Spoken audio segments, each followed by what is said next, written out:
J'ai commencé à faire des voyages quand j'avais 15-16 ans. Mes parents m'ont apporté en Italie pour un peu voir d'où venaient mes grands-parents.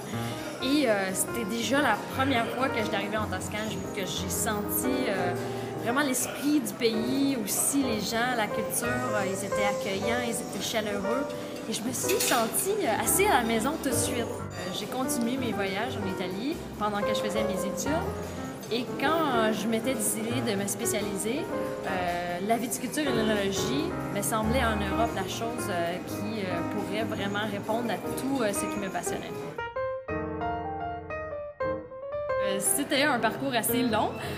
C'était un projet avec mes parents aussi parce que c'était une idée qu'on avait. C'est sûr que c'était un investissement assez important et il fallait vraiment faire ça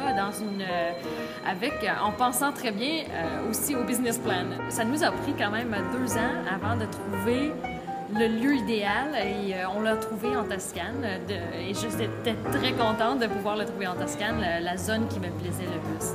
Sur le vignoble, sur le domaine, il y a une villa très traditionnelle. Le bâtiment a plus de 300 ans et c'est disponible pour les touristes, pour les locations vacances. Donc moi j'ouvre les portes pour les touristes, ils peuvent rester une semaine. C'est des appartements tout fournis avec cuisine, ils peuvent venir avec les enfants, il y a une piscine et donc c'est une ambiance tranquille.